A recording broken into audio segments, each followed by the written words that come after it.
उमेश चंद्र जी, मैनपुरी से। गुरुदेव, आपके चरणों में कोटि कोटि प्रणाम। महाराज जी, आपके श्रीमुख से सुना है कि महारानी जी के नाम जप से सब कुछ करने में सामर्थ है ये नाम।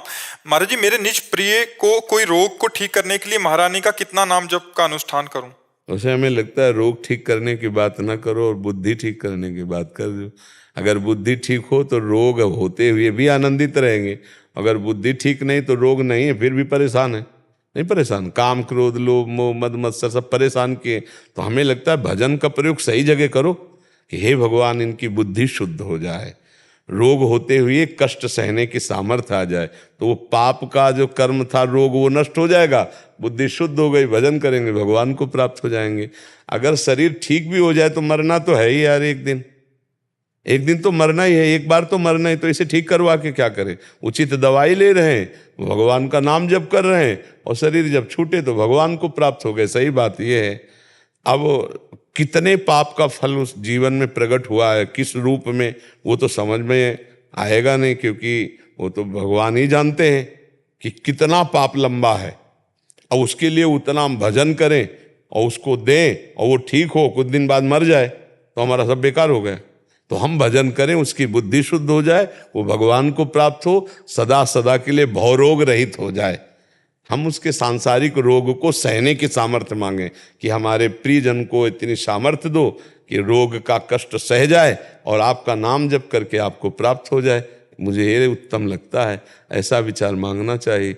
जो कल नष्ट ही हो जाने वाला है उसके लिए भजन का प्रयोग हम क्यों करें? अगर ऐसा होता तो साधु महात्मा अपने सारे रोग ठीक कर लेते, लेकिन उन्होंने भजन का फल, देखो कितने बड़े महापुरुष हैं, शरीर को कष्ट में इतना पीड़ा दी जा रही कि तपते हुए तवे पे, लाल तवा हो रहा है, उस पे गुरु अर्जन देव जी को बैठाला गया और ऊपर से तप्त बालू डाली जा रही है, फिर भी वाहे गुरु वाहे गुरु वाहे गुरु। वो इसका प्रयोग इसके लिए नहीं कह रहे कि ये तप्त बालू डालने वाले नष्ट हो जाए, नहीं नहीं, वो वाहे गुरु वाहे गुरु। उनसे आकर के किसी फकीर ने कहा, जो उनके प्रिय मित्र थे, वो बहुत बलशाली थे, शक्तिवान थे, उन्होंने कहा मैं अपने शक्तियों से इनको, उनका नहीं नहीं, गुरु का किया हुआ, वाहे गुरु का किया हुआ विधान बहुत मीठा लगता है, बहुत मधुर है, नहीं नहीं, किसी को कष्ट नहीं दे। ये भगवान नाम जो जप है वो भगवान की प्रसन्नता के लिए करना चाहिए, भगवान की प्राप्ति के लिए करना चाहिए। जो दुख सुख आए उसे सह लेना चाहिए। समझ नहीं पाते, ब्रह्मास्त्र का प्रयोग मच्छर मारने के लिए काहे को करें? ब्रह्मास्त्र का प्रयोग है भगवान के भजन को रोग नष्ट के लिए करे, तो फायदा क्या? भवरोग तो बने हुआ है, जन्म मरण तो बने हुआ है, इसलिए हम भगवान का भजन करें भगवान की प्राप्ति के लिए। वाहे गुरु का भजन करें, वाहे गुरु के पास पहुंच जाएं, जहाँ हमारे सब महापुरुष विराजमान वहीं वाहे गुरु के पास पहुंच जाएं, अर्थात भगवत स्वरूप हमारा हो जाए, हम आवागमन से मुक्त हो जाएं, यही खास बात है। गुरजोत जी और निधि जी, देहरादून से। राधे राधे महाराज जी। सही प्यारे मेल जिन मिलिया तेरा नाम चित आवे। धन धन गुरु अर्जन देव जी के शहीदी दिवस को जो 10 जून को है, याद करते हुए और आपके बताए अमृत नाम को दृढ़ करते हुए शहीदों के चरणों में कोटि कोटि नमन। महाराज जी, जब मैं बैठकर आंख बंद करके बोलकर वाहिगुरु नाम सिमरन करता हूं, तब मेरा मन भ्रमण पर निकल जाता है, मगर वो कभी हरमंदर साहिब जी चला जाता है, कभी आपके चरणों के पास आ जाता है। महाराज जी, अपने आपके बताए हुए मार्ग पर, जैसा आप कहते हैं कि मन को एकाग्र करके रखना चाहिए, आपने आज्ञा चक्र, ये हमारे एकाग्रता के अंतर्गत ही है। अगर हमारा मन संतों के चरणों में जाता है, गुरुजनों के चरणों में जाता है, और जहाँ संत जन, जहाँ भगवत स्वरूप गुरुजनों ने साधन भजन किया या उनके स्थापित स्थान है, ये एक ही बात है, इसमें कोई अंतर नहीं। हमारा मन गलत न जाने पावे, संसार की गलत चिंतन में यदि जाए तो हमें वहाँ से हटा के वाहे गुरु में लगाना है। बार बार हम जब मन को हटा कर लगाएंगे तो उसका स्वभाव है, जहाँ हम बार बार लगाते हैं वहाँ वो लग जाता है। ये तो हमें बहुत खुशी हुई सुन के कि कौन सी 10 तारीख को है? कल है। हाँ, भले बता दिया, हमारे को भी आनंद का अनुभव हुआ। इन महापुरुषों ने हमारे धर्म के लिए, हमारे ईश्वर की निष्ठा के लिए बहुत कष्ट सहा और अपने प्राणों को भी न्यौछावर कर दिया, हम सदैव ऋणी रहेंगे, इन महापुरुषों के चरणों के सदैव ऋणी रहेंगे कि इनकी निष्ठा, इनका धर्म, इनका बलिदान ये हमारे को शिक्षा देता है कि हम अपने धर्म के प्रति कितना समर्पित होना चाहिए। यहाँ जरा सा कष्ट पड़ा तो हम प्रभु को छोड़ देते हैं, और उनको कहा जाता है छोड़ दो, नहीं तो अमुक अमुक कष्ट दिए जा रहे हैं आप लेकिन वो अपने धर्म को और ना अपनी ताकत का प्रयोग कर रहे हैं। भागवतिक सामर्थ्य ऐसी कि उनको भस्म कर सकते हैं, तख्त का तख्त नष्ट कर सकते हैं, लेकिन वो कहते तेरा किया मीठा लागे, नाम पदार्थ हरि नाम पदार्थ नानक मांगे, तेरा किया मीठा लागे। बलिहारी है ऐसे गुरु अर्जुन देव के चरणों की कि इतना भयानक कष्ट शरीर में दिया जा रहा है और मुस्कुराते हुए कह रहे तेरा किया मीठा लागे। हम सब उनके दास हैं और उन्हीं का आश्रय लेकर धर्म के मार्ग में आगे बढ़े। पर मन जो हमारा चलायमान, इसका स्वभाव है, ये जहाँ जहाँ जाए वहाँ से हटा करके अपने वाहे गुरु में लगाना, इसी से धीरे धीरे शांत हो जाएगा। और संतों के पास जाना, धर्म क्षेत्रों में जाना, गुरुजनों के स्थानों में जाना, ये तो पूज्य बात है, इसमें निषेध नहीं है, ये एकाग्रता ही मानी जाती है। ललित जी हरियाणा से। राधा वल्लभ श्री हरिवंश। महाराज जी, जैसा कि कहा जाता है धरती पर आने के लिए देवता भी तरसते हैं। अगर ये मृत्यु लोक इतना ही अच्छा है तो देवताओं को प्रिय है, तो यहाँ से मुक्त होना क्यों जरूरी है? मुक्त होना इसलिए जरूरी, देवता यहाँ इसलिए आना चाहते हैं, वो यहाँ से कमा के ऊपर बढ़ जाएंगे। यहाँ टिकना ठीक नहीं है, यहाँ कमाई करनी है। यहाँ टिकना ठीक नहीं, यहाँ भोगों को भोग करके राजी होना ठीक नहीं है। फिर तिनते खरसूकर स्वान भले, जो यहाँ आकर के भजन ना करके, उन्नति ना करके केवल भोगों में समय नष्ट कर दे, उनसे सुअर कुत्ता अच्छे, ऐसा कहा जाता है। और ऐसे मनुष्य देव को कहा गया बड़े भाग मानुष तन पावा, सुर दुर्लभ सदग्रंथन गावा। किस लिए? साधन धाम मोक्ष कर द्वारा, पाई न जे परलोक सम्हारा।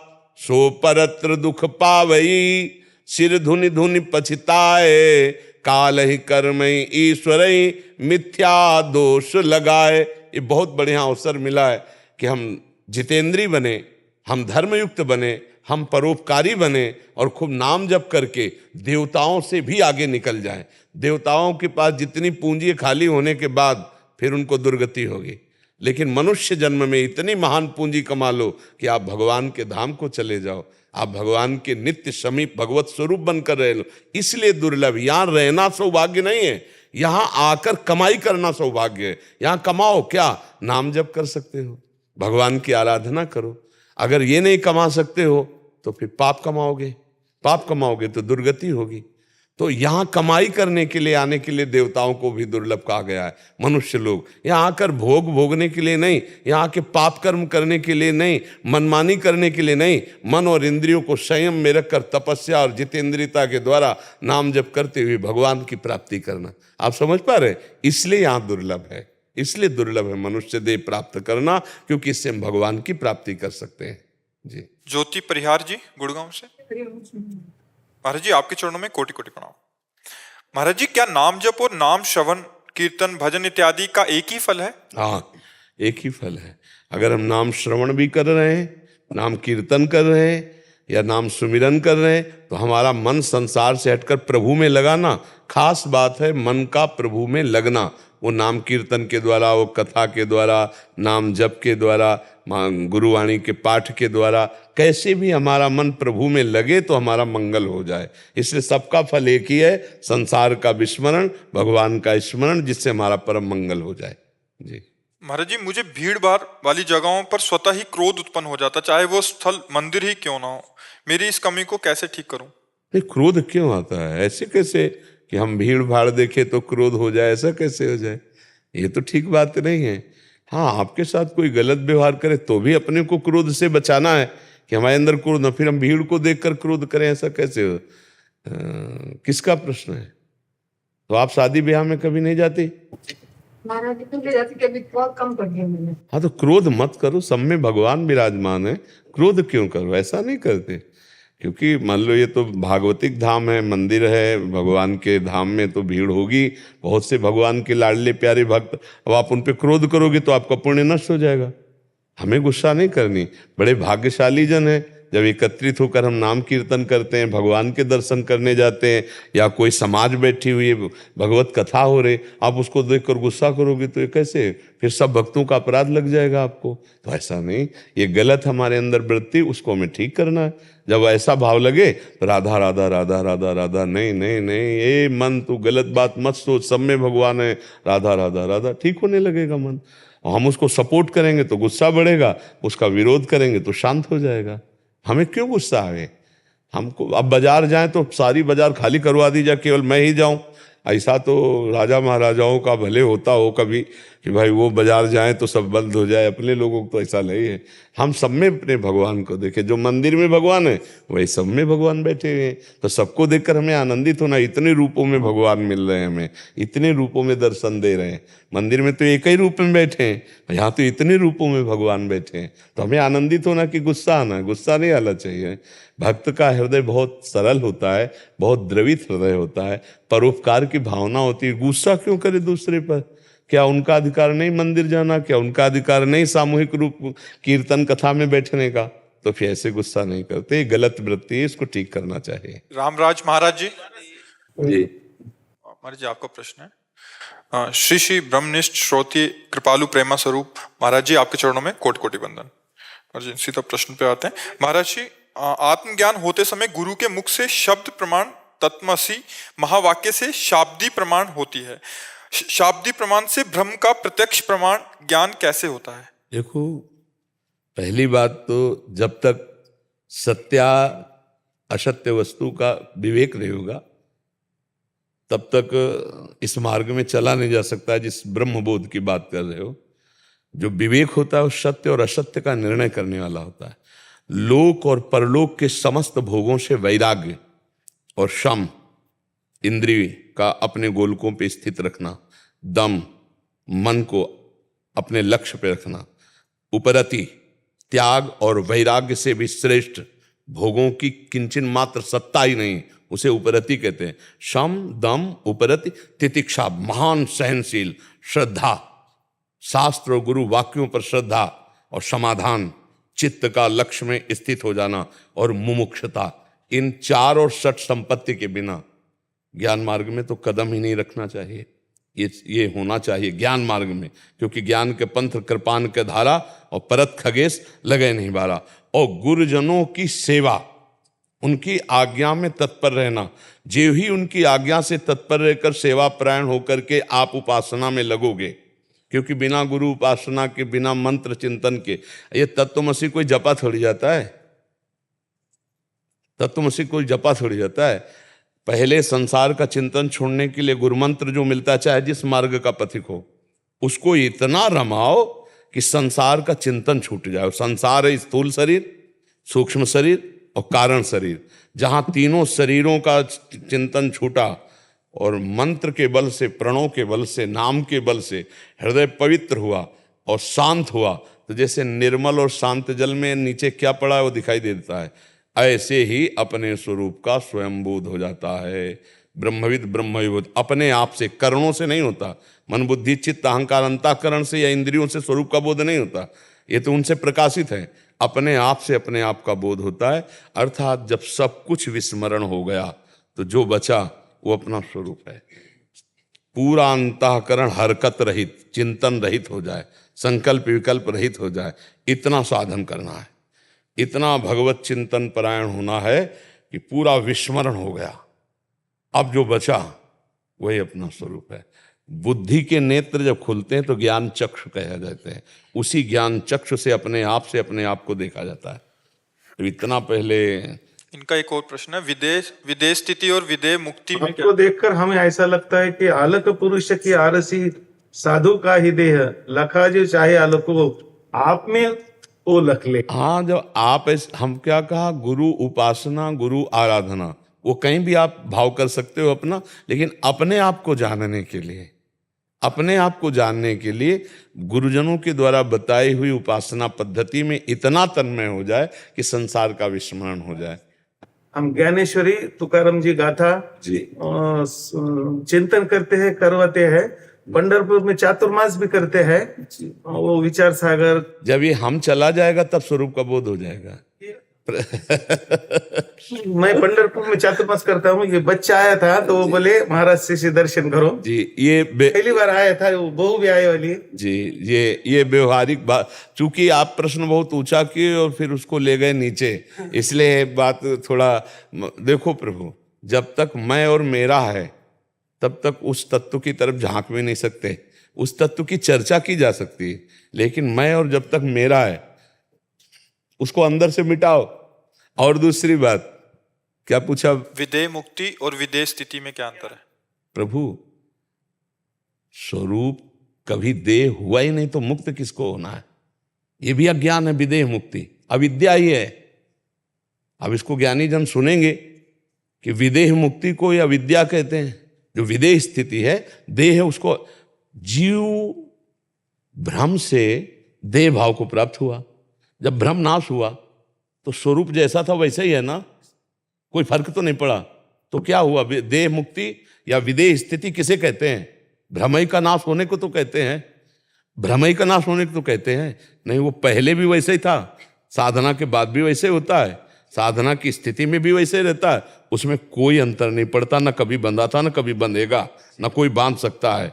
जो जीवन मुक्त अवस्था है वो केवल भ्रम का नाश होना है। तन्ने तो ज्यों का त्यों है। जी हाँ। प्रशांत सिंह जी बनारस से। राधे राधे महाराज जी। राधा वल्लभ श्री हरिवंश। महाराज जी, परमात्मा की प्राप्ति को लोग कठिन कहते हैं, मानते भी हैं, परंतु वास्तव में परमात्मा की प्राप्ति कठिन है या भोगा शक्ति? भोगा शक्ति त्याग कठिन है, इसीलिए परमात्मा प्राप्ति कठिन लगती है। भोगा शक्ति का त्याग कठिन है। तो सत्संग में हमने कई बार बताया है कि लोग कहते हैं भगवत प्राप्ति बहुत कठिन है, परमात्मा प्राप्ति कठिन नहीं। जिसमें आनंद है वो कठिन कैसे हो सकता है? समझ रहे हो ना? पर क्या है, जब तक भोगा आनंद का त्याग नहीं होगा तब तक भगवदानंद का रस नहीं मिलेगा। तो भगवदानंद के रस तक पहुंचना और भोगानंद के त्याग के व्यथा को सहना, इसमें लोग टूट जाते हैं, इतनी रास्ता तय नहीं कर पाते, वो फिसल कर इसी में गिर जाते हैं। भोगानंद का त्याग, भगवदानंद मिला नहीं और फिर चल के इस रस में डूबना, तो एक व्यथा पैदा होती है, एक हृदय में जलन पैदा होती है। उसको बिना महापुरुषों का संग किए, बिना उनके आदेश उपदेश आज्ञा में चले, इतनी क्षमता नहीं कि उसको क्रॉस कर पावे, तो धम्म से इसी में गिर जाता है, विषय रस में गिर जाता है, भगवदानंद में पहुंच नहीं पाता। इसलिए कहा गया भगवत प्राप्ति बहुत कठिन है। यम ही न व्यथ्यन्ते पुरुषम पुरुषर्षभ सम दुखा सुखाधीरम सोमृतत्वाय कल्पते। जब हम भोग त्याग करके और परमात्मा अनुभूति के लिए चलते हैं तो परमात्मा अनुभूति हुई नहीं और भोग के प्रति प्रियता नष्ट नहीं हुई और त्याग हमने किया या करना चाहते हैं, तो हृदय में एक व्यथा होती है, एक अशांति पैदा होती है, एक भय पैदा होता है। उसी को समझ कर जाए कि ये केवल बनावटी भय है, इसमें दम नहीं है, और आगे बढ़ जाए तो आगे इतना शीतल महान सागर आनंद का है कि जैसे प्यासा आदमी बढ़िया शीतल गंगा जल की धारा पा करके आनंदित हो जाता है, फिर छोटे मोटे गड्ढों की याद नहीं आती, ऐसे परमानंद स्वरूप भगवान की अनुभूति। फिर ये ब्रह्मादिक के भोग सब विषम लागतता है। तो इसीलिए भैया वो कठिन लगती है कि ये इतनी यात्रा बिना साधु समागम के नहीं की जा सकती। हिम्मत करता है पर वो लुभायमान भोगे हैं अनेक जन्मों में, वर्तमान के भोगों की जो पूर्व तृष्णा भोगने की है वो ना त्याग करने के कारण लगता है भगवत प्राप्ति बहुत कठिन है। भगवान की प्राप्ति बिल्कुल सरल है, बड़ा आनंदमय मार्ग है, ये कोई दुख का मार्ग थोड़ी। पर दुखद भोगों में आनंद की जो हमारी वृत्ति फंस गई है, इसमें आनंद है, उसको छोड़ पाना बड़ा कठिन पड़ रहा है। नहीं, मान लो महीना 2 महीना 4 महीना 6 महीना साल भर, फिर सामने भोग आया, आकर्षण किया, तो लगता है 6 महीना हो गए अभी आनंद तो मिला नहीं भगवान को, ये 6 सेकंड में मिल जाएगा, तो यार चलो भोग लेते, फिर भगवान को ढूंढेंगे। और जहाँ भोग में गिरा तो ऐसे दलदल में फंस जाता है कि फिर वो भगवान को खोजना है ये बात भी भूल जाता है और उसका समय नष्ट होने लगता है। तब उससे पूछो तो कहता है ओहो भगवत प्राप्ति बहुत कठिन है। क्योंकि भोगों को छोड़ नहीं सकता। और जिसने एक बार कमर कस ली, पीछे लौटा नहीं, तो आगे जाकर वो इतना निहाल हो गया कि फिर उसे कोई व्यथा, कोई भोग, कोई आकर्षण कर सके, ऐसा नहीं। क्योंकि ये झूठा है और वो सत्य है। कोई भी भोग आप लोग गृहस्थी में हो, परमानंद की अनुभूति उसे कहते हैं, सुख की प्राप्ति उसे कहते हैं जिसके प्राप्त होने के बाद फिर कोई चाह न रह जाए। ऐसा कौन सा भोग है जिसको भोगने के बाद ऐसा हुआ आज के बाद नहीं भोगूंगा, मैं तृप्त हो गया? कोई भोग नहीं, चाहे जितना भोग लो, फिर नवम नवम उसी को भोगने के लिए नवम नवम नवम नवम मन में नवम नवम भाव आते हैं। तो इन भोगों को त्यागना कठिन, भगवान की प्राप्ति कठिन रहे। जे ही भोगों का त्याग होकर भगवत स्मृति में तन्मय हुए तो ही भगवान का अनुभव हो जाएगा। ज्यादा समय थोड़ी लगता है। भोगों का त्याग कर दिया 5 वर्ष के बालक ध्रुव ने, तो 6 महीने में भगवान का साक्षात्कार कर लिया। गर्भ पुष्ट होने में भी 9 महीना लगता है, 6 महीने में भगवान का साक्षात्कार कर लिया, क्योंकि बच्चे थे और शुद्ध हृदय से भगवान की कृपा हो गई। नारद जी की मंत्र मिला और मथुरा आ गए, और मथुरा में जो साधना की तो 6 महीने में भगवान की प्राप्ति हो गई। तो भगवान की प्राप्ति नहीं कठिन है, कठिन है भोगों का आसक्त, भोगों का राग त्याग पाना बहुत कठिन भैया। एक छोटा सा कोई नशा हो तुम्हें, फिर उसे छोड़कर दिखाओ, बड़ा कष्ट लगता है। बार बार मन उसी में घूमेगा, बार बार उसी में घूमे। ये विषय इतने प्रबल है कि बड़े बड़े त्यागियों को छोटा विषय आसक्त कर लेता है। तो फिर और जो भोगों में लगे हैं, तो बातें चाहे जितना बनावे, वही वीर है जो भोगों का त्याग कर सकता है। नहीं तो बैलेंस बना के चला जाता है भगवान के मार्ग में। थोड़ा भोग लिए और थोड़ा भजन भी कर लिए, तो इससे भगवदानंद की अनुभूति है। भगवत साक्षात्कार तो होगा नहीं। और चल बोले हम 50 साल से भजन कर रहे हैं, लेकिन अनुभव बिल्कुल नहीं, क्योंकि बिना भोगानंद त्यागे भगवदानंद का अनुभव नहीं होता। ये भगवान के वचन है कि जो भोगैश्वर्य प्रसक्ता नाम तयापहृत चेतसाम व्यवसायत्मिका बुद्धि समाधो न विधीयते। जिसका चित्त भोगों ने अपहरित कर लिया है, ऐश्वर्य ने अपहरित कर लिया है, उसकी बुद्धि कभी ये निश्चय नहीं करती मुझे भगवत प्राप्ति करनी है, कभी निश्चय नहीं कर सकती। तो जब निश्चय नहीं तो भगवत प्राप्ति कैसे होगा? तो कठिन है भोगासक्ति त्याग, ना कि भगवत प्राप्ति। जी प्रभु, इस मार्ग में चलने पर फिर जो हमें नए नए भोग मिलने चालू हो जाते हैं, हाँ, या सुख संपत्ति भी मिलने, तो हमें त्यागना है ना। जैसे हमको 1 करोड़ रुपया का लक्ष्य बनाया, तो हमें कोई 10 रुपया दे तो हमें संतोष होगा क्या? एक उदाहरण दे रहे हैं, हमारा लक्ष्य है सर्वलोक महेश्वर भगवान। हम छोटे मोटे भोगों को क्यों भोगें? क्योंकि अगर इनको भोगेंगे तो वहां की प्राप्ति रुक जाएगी। एक दृष्टांत में एक राजा ने अपने लिए एक स्थान चयन किया और पूरी प्रजा को कहा कि पूरी बाजार को क्रॉस करके मेरे से अगर शाम तक मिल गया तो मैं उसे अपने बराबर राज्य सुख दूंगा। लेकिन बाजार में हर चीज फ्री, हर भोग फ्री। अब जो निकले और बढ़िया, कोई गरम गरम जलेबी तो कोई रसगुल्ला, तो कहीं नाच हो रहा, तो कहीं गाना, तो कहीं हर चीज फ्री। तो जिसके मन में आया वो सब खाने पीने, और बोले शाम तक पहुंचना है, शाम के तो पहुंच, और एक से एक भोग और सब फ्री। तो उसी के भोगने में मगन हो गए। एक आदमी चला तो उसके साथ भी वही सब, आइए खाइए पिए सब वो। तो उसने कहा नहीं, मेरा खाना पीना लक्ष्य नहीं, मेरा लक्ष्य सिर्फ राजा से मिलना। और नजर झुकाई, पूरी बाजार क्रॉस की, राजा से जाके हाथ मिला लिया। तो राजा ने अपने बराबर सुख दिया, उसे सायुज्य मोक्ष कहते हैं। उदाहरण दे रहे हैं कि भगवान ने कहा कि मनुष्य जन्म दिया और जीवन की शाम होते होते हमसे मिला लो हाथ, तो तुम्हें हम अपना पद दे देंगे। सारूप्य मोक्ष, सायुज्य मोक्ष, सारिष्ट मोक्ष, सामीप्य मोक्ष भगवान ने। अब जीव चला तो बचपन से भगवान के लिए गर्भ से वादा करके आया, यहाँ आया तो बढ़िया दुल्हन मिल गई, बढ़िया दूल्हा मिल गया, लड़का बच्चा खान पाल, और पूरी जीवन की शाम हो गई। उसको ये याद ही नहीं आया कि मुझे भगवान से मिलना है। कोई बिरला जिसका लक्ष्य बन गया कि मेरे मनुष्य जीवन का लक्ष्य केवल भगवत प्राप्ति, वो भोगों में नहीं फंसा। गृहस्थ होते हुए, भोग भोगते हुए भी अपने लक्ष्य को नहीं भूला कि मुझे राजा के पास पहुंचना है, मुझे भगवान की प्राप्ति कर ली। इसीलिए कोई बिरला नहीं तो पूरी शाम जीवन की इसी भोगों में हो जाती है, और ये भूल जाता है मुझे भगवान की प्राप्ति के लिए मानवदेह मिला। वो यही समझता लड़का बच्चा पत्नी परिवार यही हमारे भगवान हैं। बस इतने में अपना चिंतन हो, इतने में भोग सामग्री, इतने में मगन और शरीर छूट जाता है, लक्ष्य के जो बनाया था वो बन नहीं पाया, तो फिर पुनरपि जननम पुनरपि मरणम, और परिवार साथ रहेगा नहीं, जाना तो अकेला पड़ेगा, तो भ्रम ही तो हो गया। तो इस भ्रम का निवारण जो कर ले वही भगवत प्राप्त हो जाता है। यही कठिन है, यही कठिन। इसीलिए सत्संग जब मिले, साधु संग मिले तो जान ले भगवान मिलना चाहते हैं, इसीलिए मुझे सत्संग मिला है। जो प्रभु अनुग्रह किया है तो इसका मतलब वो मिलना चाहते हैं, क्योंकि बिन हरि कृपा मिले नहीं संता। तो अब कमर कस लो, बाजार में मत फंसना, तो आगे भगवान बैठे हैं, मिल जाओगे। संसार बाजार है, रमैया की दुल्हन लूटे बाजार कबीरदास जी कह रहे, रमैया की दुल्हन लूटे बाजार। ये बाजार रमैया की दुल्हन का है, माया का, खुला लूट रही है।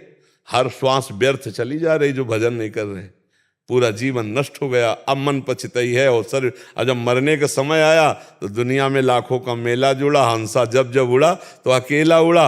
अब अकेला, अब कोई उसका साथी नहीं, अब शरीर छूट गया, अब भजन होगा नहीं, अब जाओ नरक भोगो, फिर अन्य योनियों में। अब पता नहीं किस युग में हमें मानव शरीर मिलेगा। इसलिए भैया भगवत प्राप्ति बहुत जरूरी है, करना ही है। इसलिए नाम जप करो, अच्छे आचरण करो, दूसरों की सेवा करो, और उसका फल मांगो, भगवान की भक्ति, भगवान से प्रेम। सुरेंद्र कुमार तिवारी जी, मध्य प्रदेश। महाराज गुरुदेव आपके चरणों में कोटि कोटि प्रणाम। गुरुदेव, ये शरीर राधा कृष्ण मंदिर गांव के उसमें पुजारी है। महाराज जी, गांव में ब्राह्मण को प्रणाम करने का चलन रहता है। जो भी लोग मंदिर में आते हैं वे सभी दंडवत प्रणाम करते हैं, चरण छूते हैं, बोलते हैं गुरुजी हमें आशीर्वाद दो। भगवान, ऐसे में मन बहुत व्यथित होता है, मुझे अंदर ही अंदर जलन होती है कि मैं सम्मान से जितना दूर भागना चाहता हूँ उतना ही नहीं नहीं आगे नहीं, आता हूं। ऐसा नहीं। जब आपको कोई प्रणाम कर रहा है तो आप उसमें भगवान को देखो, और बस ऐसे करो। महाराज जी ऐसे करते हैं तो बोलते हैं कि महाराज जी हमें पाप में क्यों डाल रहे हो। हाँ तो हाँ, नहीं नहीं नहीं, ऐसे किसी तो देखो, ना बोलो अपन तो बोलते हैं कि बामन बोल नहीं रहा, मंदिर का खाका कर रहा है।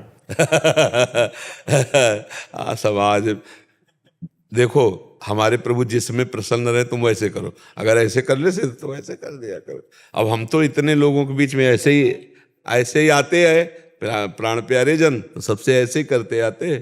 तो अपना स्वभाव बना लो ऐसे, वो कुछ भी कहे, लेकिन प्रणाम नमस्कार स्वीकार करने से हमारा पतन हो जाएगा। वो अंदर जलन होती है हमारे। हाँ, होना चाहिए जलन, हाँ होना चाहिए। आप बड़े भाग्यशाली हो कि आपको जलन होती नहीं, तो अच्छा लगता है प्रणाम नमस्कार ले, अच्छा लगता है, और इसी से पतन हो जाता है। सम्मानम कल्याति घोर गरलम नीचापमानम सुधा, श्री राधा मुरली धरो भज सके वृंदावन माध्य। तो आप राधा कृष्ण की उपासना करते हो, और जब आपको कोई प्रणाम करे तो अंदर से सोचो कि राधा कृष्ण यहाँ बैठे, उन्हीं को प्रणाम कर रहे हैं। और जैसे कोई आपसे कहे आशीर्वाद दो, तो बस राधा राधा राधा राधा राधा, वो कुछ भी बोले फिर मत सुनो, राधा राधा राधा राधा, ऐसे बस भगवान नाम उच्चारण करो, यही आशीर्वाद, यही सबका मंगल है। ठीक है। और बहुत अच्छे हो जो आपको सम्मान अच्छा नहीं लगता, नहीं प्यार सम्मान के लिए ही सारी कार्यक्रम होते हैं अंदर के, कि लोग हमको अच्छा माने, प्रणाम करें, सम्मान दें। सम्मान जो भोगने लगा उसका पतन हो जाता है। और खुद स्वयं नाम जप करो, और जो भी आवे दान पुण्य पहले ठाकुर जी के चरणों में चढ़ाओ, फिर कभी अमनिया भोग मत लेना, कभी स्वयं जेब में मत डालना, पहले उनके चरणों में चढ़ाओ, फिर वो प्रसादी हो जाएगा तो आपकी हानि नहीं होगी। ठीक है जी।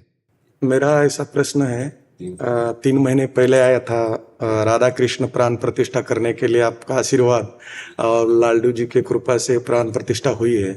लेकिन उस दिन से सारा जीवन का जो प्राण प्रतिष्ठा हुई, उस समय से क्या चूक हुई पता नहीं है। ऊपर का जो ध्वज होता है वो भी थोड़ा सा गिरने लगा तूफान में, और दुख आ रहा है, ये एक चूक है। और जीवन में 20 साल से प्रयास करता हूं कि कोई मेरे से गलती ना हो, कोई दुखी ना हो, और कोई मेरे से पाप ना हो, मेरे वाणी से ना हो, नेत्रों से ना हो। भक्त का ऐसा ही लगता है। और उसमें हर 5 साल में छोटी सी कोई ना कोई गलती होती है, उसके लिए इतना दुखी होता हूं कि 2-2 दिन मंदिर कमरा बंद करके केवल रोते रहता हूँ बड़े बड़े आवाज में कि ये क्यों हो रहा है। तो इसके लिए जब भी दुख होता है आपका चेहरा याद करता हूँ, और जहाँ यहाँ आता हूँ कि कुछ प्रश्न पूछने के लिए, लेकिन आपका तेज देख के और आपका सब। वैसे दुखी होने की कोई जरूरत नहीं है। प्रारंभ में जब इनसे बात कर रहे थे तो एक शब्द कहा था, जब तक कर्ता भाव है तब तक जीवत्व है, देह भाव तभी दुखी और सुखी होना है। झंडा झुक नहीं, गिर जाए तो भी कोई फर्क नहीं पड़ता, हमारा झंडा कभी नहीं झुकता, कोई तूफान नहीं झुका सकता। और देखो प्रकृति जनित कपड़े का बना हुआ झंडा लगा ना, जब तूफान लगेगा तो हो सकता है शिखर भी टूट जाए, उस पर कोई फर्क नहीं पड़ता। देखो उत्तम भागवत इन बातों पर ध्यान नहीं देते। बचपन में शिव भक्त था, बचपन में बहुत, और उससे उग्रता आती है, कभी भी गुस्सा नहीं, गुस्सा तो हमको भी आता है, हम सत्संग में दाड़ तो रहे थे, गुस्सा तो आता है, लेकिन गुस्सा तब आएगा जब धर्म युक्त होगा। हम धर्म विरुद्ध गुस्सा नहीं, हम कह रहे हैं कि हमें आप गाली दो खड़े ऐसे सामने, हम सह लेंगे, लेकिन हमारे धर्म के प्रति, हमारे राष्ट्र के प्रति, हमारे समाज के प्रति अगर तुम विनाशकारी कोई भी शब्द बोलोगे तो हम छाती तान के तुम्हारे सामने खड़े हो जाएंगे। और राधे बोला तो मुझे गुस्सा आता है, राधा क्यों नहीं बोलते, ऐसा मुझे नहीं, ऐसा नहीं, तो राधे बोलो, श्यामा बोलो, कृष्णा बोलो, कृष्ण, हाँ वो ठीक है, हाँ हाँ ठीक है, पर राधे भी देख बन की बात, राधे देख बन की बात, राधे भी तो श्री जी का ही नाम है, उसमें गुस्सा नहीं। हम गुस्सा इस बात में होते जब धर्म विरुद्ध बात होती, जैसे वो किसी प्रवक्ता ने श्री जी के लिए ऐसा बोला तो फिर हमारे अंदर, हाँ तो हमें अंदर, फिर हमें तो कल दिखाया गया, हमको तो ऐसे देखते नहीं मोबाइल से हमको कि देखो ऐसा ऐसा, तो हमें लगा कि ये प्रवक्ता बन गए। तुम लाडली लाल के विषय में क्या जानते हो? थोड़ी देर बैठो, भजन में बैठो, उनके लिए रो, तो वो तुम्हें बताएंगे कि हम क्या हैं। यार कैसे तुम प्रिया प्रीतम को जानते नहीं हो और बेमतलब की इधर उधर की बातें अच्छा भोली भाली समाज है, अब इसकी बुद्धि में तुम आस्तिकता की जगह नास्तिकता उड़ेल रहे हो, परोस रहे हो, तुम प्रवक्ता हो यार। प्रवक्ता का मतलब होता है भूले हुए प्राणियों को भगवान के मार्ग में लगाना। खूब भगवान का मंगल में यश गाओ, खूब आनंदित हो, नाचो, रो, गाओ, ऐसे भक्ति का प्रचार प्रसार करो। भगवान तुम्हें अन्न धन समाज में प्रतिष्ठाएं सब दे रहे हैं, उनका यश गाओ। इसके लिए मंगल में भूरिदा जना कहा गया, जो भगवान की चर्चा करते हैं उनको क्या कहा गया? भूरिदा जना तव कथा अमृतम तप्त जीवितम कवि भीरीडितम कलमशापहन श्रवण मंगलम श्री मुदादता।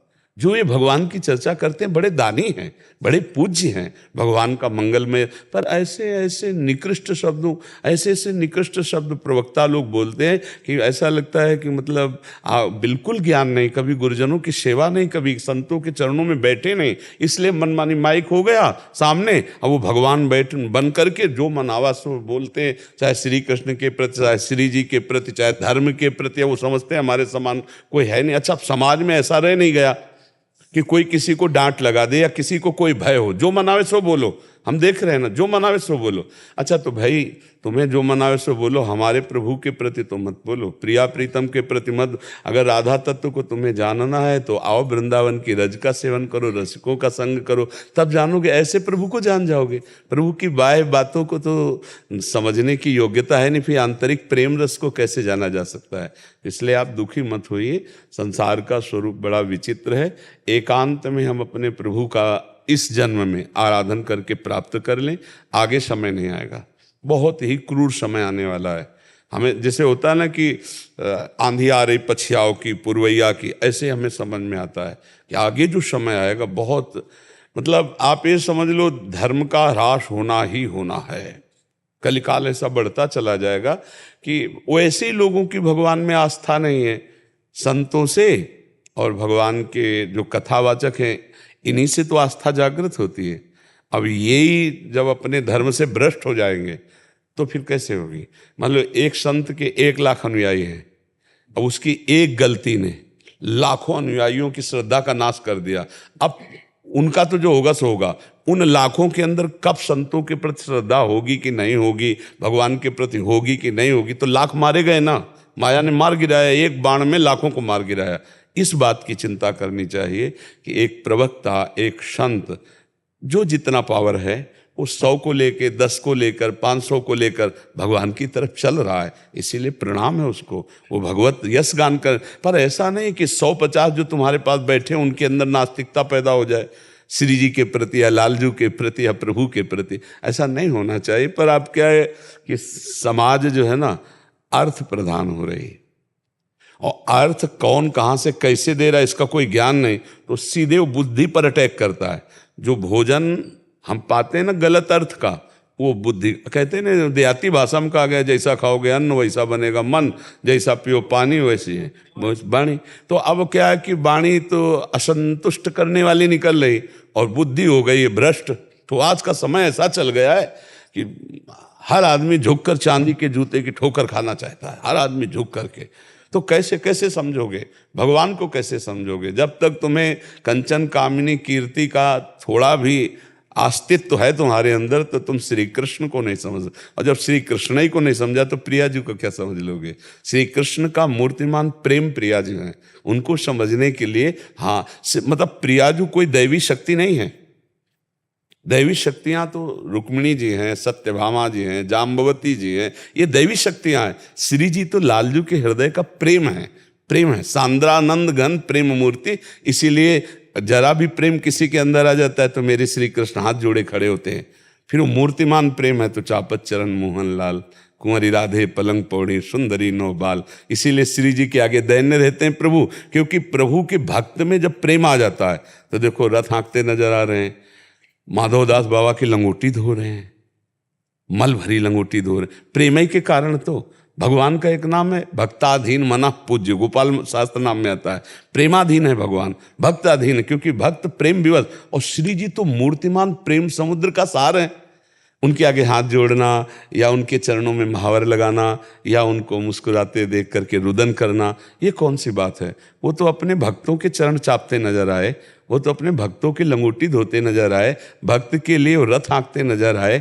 तो श्री जी के लिए वो कोई बड़ी बात हो गई? श्री जी तो उनके हृदय का मूर्तिमान प्रेम है। राधा कृष्ण कहने को दो हैं, वो एक ही हैं। रसो या परमानंद एक ही द्विधा सदा, श्री राधा कृष्ण रूपाभ्याम तस्यै तस्मै नमो नमः। भगवान शंकर, सनकादि, ब्रह्मादि जिनकी चरण रखने की चौकी की वंदना करते हैं वो श्री कृष्ण है, और श्री कृष्ण जिनके चरणों में महावर लगाते हैं वो श्री जी हैं, वो राधा रानी है। बाहरी थोड़ी जान पाएंगे जी। सभी विश्व में आपके कारण, मैं कैलिफोर्निया में मेरे कुछ भक्त है, कनाडा में है, फिजी में है, तो वो मुझे बता देते हैं कि प्रेमानंद महाराज जी ने पूरे विश्व में श्री जी के प्रति सबको जगाया है।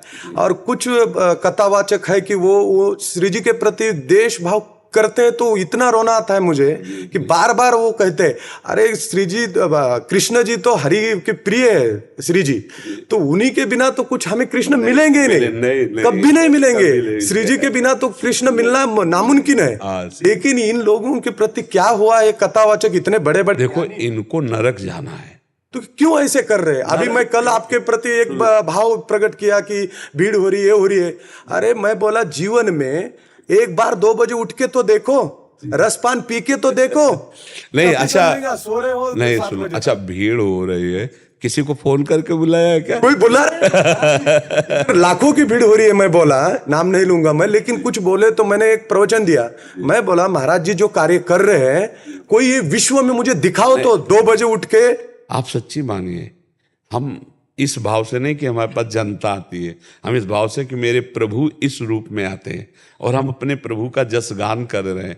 आप सोचो किसी को आप रुपया दे करके 2 बजे रात्रि के रूप नहीं, और पसीना से लथपथ, जैसे आज रविवार था, 1 लाख होंगे लगभग लोग, 1 लाख लोग, बच्चा बच्ची सब ऐसे खड़े, कोई रो रहा है, कोई हंस रहा है, कोई नाच रहा है। आप उस समय देखिए भागवतिक जो शोभा दिखाई देती। अच्छा सब कंट्रोल में, अगर कंट्रोल बिगड़ जाए तो संभाल नहीं सकती, ना इतनी पुलिस होती है और ना इतने हमारे मान लो ब्रह्मचारी होते, तो 70-80 ब्रह्मचारी होते हैं और वो 1 लाख लोग खड़े। अगर बिगड़ जाए मामला तो संभलेगा थोड़ी। लेकिन एक भी आदमी कंट्रोल के बिलग नहीं, सब एकदम आनंद मंगल। अच्छा बुलाने से कोई खड़ा होगा? आप बुलाओ कि भैया 2 बजे रात्रि के वहां खड़े हो आके। विश्व में कोई भी कितना भी बड़ा संत, मैं भी 50 साल का हुआ हूं, एक ब्रह्मचारी सन्यासी हूं, 2 बजे उठने का बोले तो ये जीवन में सबसे कष्टप्रिय काम होता है। पहले कल उठला। अच्छा 2 बजे हम रोड में आ जाते हैं, हम 12:30 बजे जगते हैं, क्योंकि हमारी दिलचर्या ला वो करके फिर हम रोड में आते हैं 2 बजे, और अभी चल रही है। अच्छा अगर यहाँ जगह हो एकांतिक में बैठने की तो 500 आदमी एक साथ एकांतिक में बैठ जाए। अब इतना इनको प्रेशर पड़ता है कि हाँ कि अब किसको हटाएं, कि अब छोटी जगह है, के ऊपर भी गुस्सा करते हैं लोग। उनको लगता है कि ऐसे क्योंकि बेवजह हमारे साथ कर रहे। अरे नहीं बाबा, ये सब संभालना है। और महाराज जी का अच्छा इसमें देखो 1000 आदमी एकांतिक के लिए तैयार है, अब आप देखो 25-30 आदमी बैठे हो और 3 बैच, और हमारा क्या है, किडनी का शरीर रोगी है, अब बोलते बोलते प्यास लगती है, पानी निषेध है किडनी में, तो अब ये लोग कितने बैच रखें, हर बैच में 20-30-40 मिनट लग जाता है। अब यही अगर विशाल जगह हो और फिर इसके बाद चर्चा हो तो 500 आदमी एक में निपट जाए, तो लोगों को लगता है ये लोग चयन क्यों हमें नहीं कर रहे। नहीं, रखने की बात नहीं, स्वास्थ्य की समस्या और हमारे पास जगह की समस्या है। अगर श्री जी की कृपा से रोड वाला कार्यक्रम ना हो ना दुबई, तो हम मिल ना पावे किसी से, और इन लोगों के बाल नोच जाए कि हमें दर्शन ही तो करवा दो। तो कम से कम 2-2.5 किलोमीटर है यहाँ से लेकर वहाँ, 2.5 किलोमीटर में ऐसे हाथ करने का समय नहीं था, केवल ऐसे ऐसे इतने लोग ऐसे खड़े। अच्छा, ये भीड़ मेरे जोड़ने से है या आपके जोड़ने से? श्री जी का खेल है नहीं? हाँ, उनका खेल है, वो बुला रहे हैं, लोग भागे भागे कहाँ से दूर दूर से लोग आते हैं। अच्छा, जैसे कह के अब तो प्रेमानंद के पास भीड़ होने लगी है, तो प्रेमानंद के बुलाने से या प्रेमानंद के चाहने से नहीं हो रही, जिनका प्रेमानंद है ये उनका खेल है। वही बोला, वो बुला रहे नहीं है, वो स्वयं श्री जी बुला रही है लाखों करोड़ों लोग। और आपको क्यों ये दुख हो रहा है? और 2 बजे उठो तब समझ में आएगा। उनका शरीर देखो और कितने लोग आते हैं, कितने भाव से आते हैं और कितनी शिस्त है। वो महाराज जी जो भी कर रहे हैं ना, आज तक श्री जी का किसी ने नहीं किया है, इस सृष्टि भी किसी ने नहीं किया है, वो महाराज जी कर रहे हैं। हमारा सौभाग्य है। वो तो श्री जी करा रहे, श्री जी करा रहे, श्री जी का क्या। अच्छा, रोड में मतलब क्या है, ये देखो श्री धाम वृंदावन है, ये भागवतिक धाम है। अच्छा, दिल्ली कलकत्ता तो है नहीं। अच्छा, यहाँ जो आते हैं सब भक्त आते हैं, और जो भक्त आते हैं उनके 2 ही लक्ष्य होते हैं, या तो बिहारी जी के दर्शन और या किसी भक्त का दर्शन हो, सत्संग हो, कीर्तन हो, कथा हो, ऐसा। तो अब उसमें उनके लिए जो लाभ की भावना है, तो भगवान और श्री जी उनको लाभ देते हैं। अगर लाभ ना मिलता होता तो लोग काहे को आते, बुला ले। ठाकुर जी के दर्शन तो वहां हो जाते हैं, श्री जी के दर्शन यहाँ हो जाते हैं। श्री आपका तेज ऐसा है कि जब श्री जी का जन्म हुआ था नंद बाबा के घर में, तो किसी के नेत्र गए थे, किसी को देख नहीं पा रहे थे।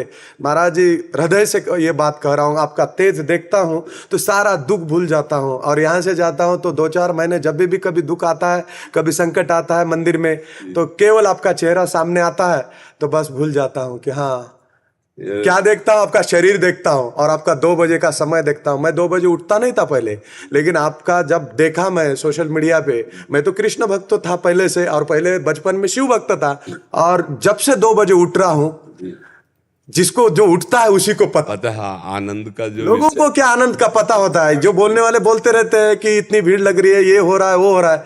जब आप देखो, करो, तब उसका आनंद ले, तब समझ में आएगा।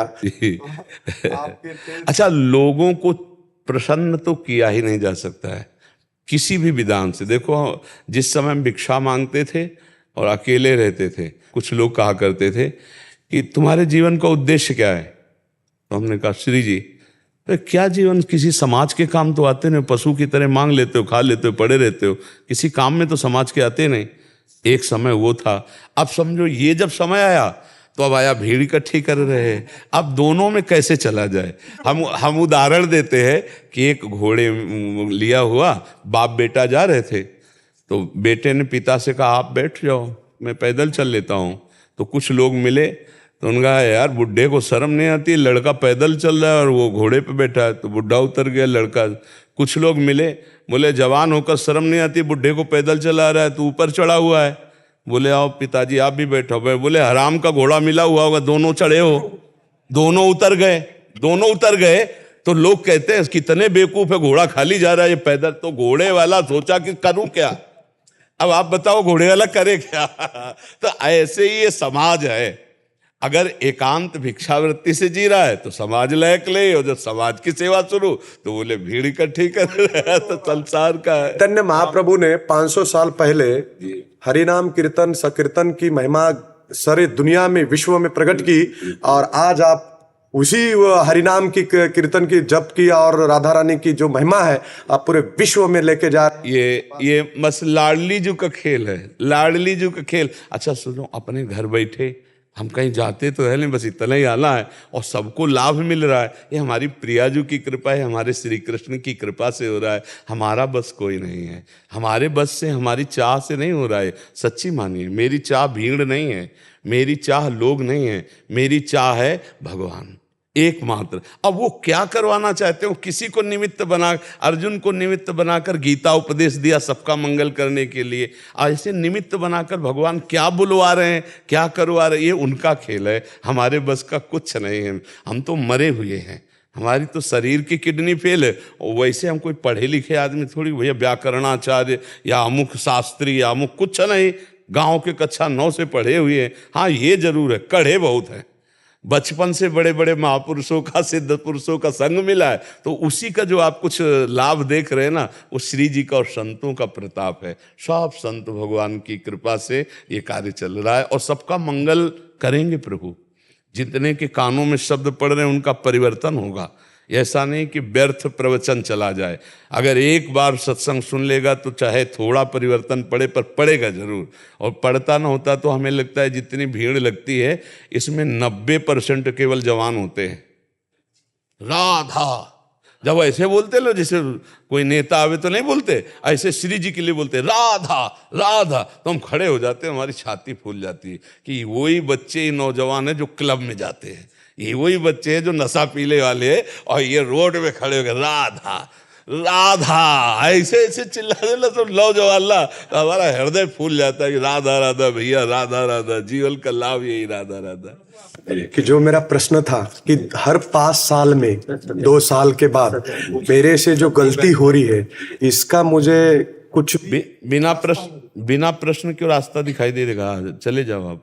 और आपको अगर विश्वास है, बिल्कुल बिना उत्तर दिए इसका अपने आप निराकरण हो जाएगा, आप निश्चिंत रहिए, ठीक है।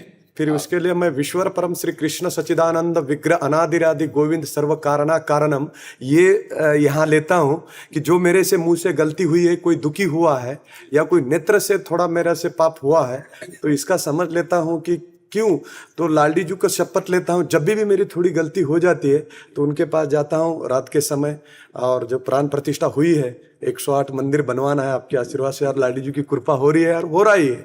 और बस यही चाहता हूँ। एक चीज और आप रख लो, इस पूरे को सिस्टम को दे दो ना श्री कृष्ण को, पूरे सिस्टम को, तन मन वचन सब।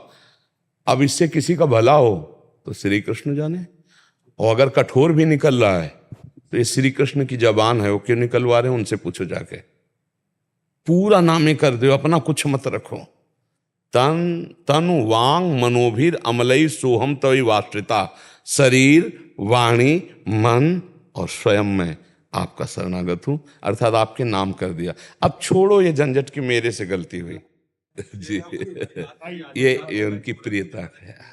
कभी कभी हमारी जिंदगी में वो समय आता है जब हमें कुछ दिखाई नहीं देता, ये सभी रास्ते बंद हो चुके होते हैं कि हमें जिंदगी में जाना कहाँ है, दिल और दिमाग आंसर नहीं दे रहा होता है और आदमी वहीं की वहीं स्टॉप रुक जाता है। तो इस चीज में हमें क्या करना चाहिए? उस समय किसी आध्यात्मिक गुरु से मिलना चाहिए, वो ऐसा प्रकाश डालेगा कि आपका दिल और दिमाग दोनों सही रास्ते पे चल पड़ेंगे।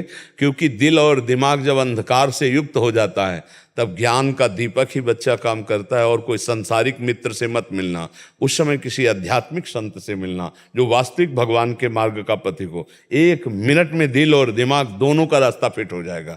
आपको जब संकट पड़े, जब समस्या पड़े तो सत्संग जरूर सुन लेना। और अगर आप राधा राधा जपोगे बच्चा, तो आज से लिख लो, दिल और दिमाग कभी ऐसी स्थिति में जाएगा ही नहीं कि जिस स्थिति की तुम बात कर रहे हो।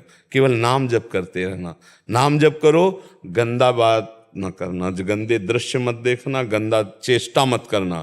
तुम अच्छे बच्चे हो तो आप फिर देख लेना दिल और दिमाग कहाँ स्थित होता है। पर नाम जप करते रहना, नाम छोड़ दो बच्चा तो फिर संसार में डूबी जाओगे, चाहे जितने बुद्धिमान हो, फिर माया फंसा लेगी, फिर चिंता शोक भय अशांति है। अगर नाम जप करते रहोगे तो एक ऐसा प्रकाश होता रहेगा ज्ञान का, जहां आप कहीं रुकोगे नहीं, आगे से आगे रास्ता दिखाई देगा, अंधकार नहीं होगा।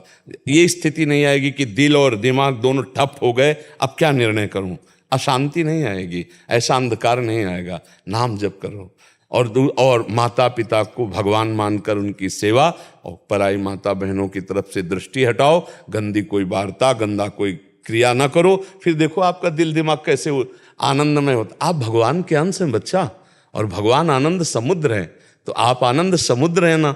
आनंद समुद्र का बच्चा आनंद ही समुद्र होता है।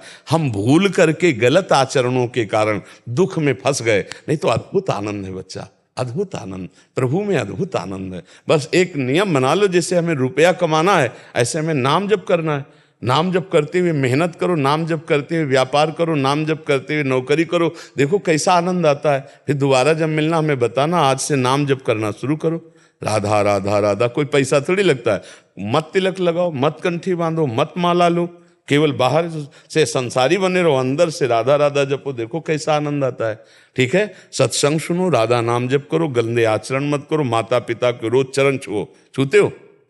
डेली छूता हूँ, पक्का? पूछ लेते डेली छूता है, डेली छूता। हाँ, इनके आशीर्वाद से बच्चा ऐसी कभी स्थिति नहीं आएगी कि दिलो दिमाग काम न करे। माता पिता भगवान का स्वरूप होते हैं। कभी इनकी अपमान जनित कोई ऐसी बात मत करना, कभी अवहेलना मत करना। ठीक है, फिर आप आगे बढ़ना, देखना।